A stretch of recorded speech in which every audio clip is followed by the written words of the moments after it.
There once was a shoemaker who worked very hard and was very honest. But still, he could not earn enough to live upon, and at last all he had in the world was gone, save just leather enough to make one pair of shoes. Then he cut his leather out, all ready to make up the next day, meaning to rise early in the morning to his work. His conscience was clear and his heart light amidst all his troubles, so he went peaceably to bed, left all his cares to heaven, and soon fell asleep. In the morning, after he had said his prayers, he sat himself down to work, when, to his great wonder, there stood the shoes, already made, upon the table. The good man knew not what to say or think at such an odd thing happening. He looked at the workmanship. There was not one false stitch in the whole job. All was so neat and true that it was quite a masterpiece. The same day a customer came in, and the shoes suited him so well that he willingly paid a price higher than usual for them.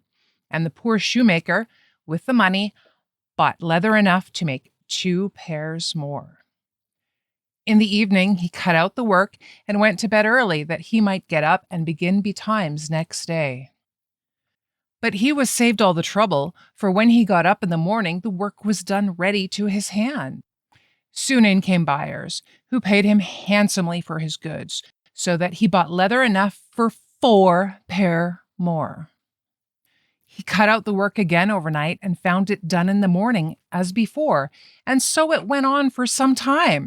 What was got ready in the evening was always done before daybreak, and the good man soon became thriving and well off again.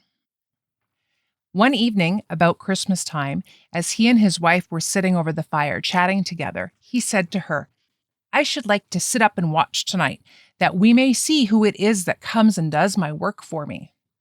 The wife liked the thought, so they left a light burning and hid themselves in a corner of the room behind a curtain that was hung up there, and watched what would happen. As soon as it was midnight, there came in 2 little naked dwarfs, and they sat themselves upon the shoemaker's bench, took up all the work that was cut out, and began to ply with their little fingers, stitching and wrapping and tapping away at such a rate that the shoemaker was all wonder and could not take his eyes off them. And on they went, till the job was quite done and the shoes stood ready for use upon the table. This was long before daybreak, and then they bustled away as quick as lightning. The next day, the wife said to the shoemaker, "These little wights have made us rich, and we ought to be thankful to them and do them a good turn if we can.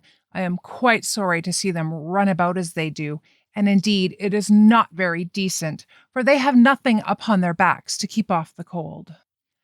I'll tell you what, I will make each of them a shirt and a coat and a waistcoat and a pair of pantaloons into the bargain, and do you make each of them a little pair of shoes." The thought pleased the good cobbler very much, and one evening, when all the things were ready, they laid them on the table, instead of the work that they used to cut out, and then went and hid themselves to watch what the little elves would do. About midnight in they came, dancing and skipping, hopped round the room, and then went to sit down to their work as usual. But when they saw the clothes lying for them, they laughed and chuckled and seemed mightily delighted. Then they dressed themselves in the twinkling of an eye and danced and capered and sprang about as merry as could be, till at last they danced out at the door and away over the green. The good couple saw them no more, but everything went well with them from that time forward as long as they lived.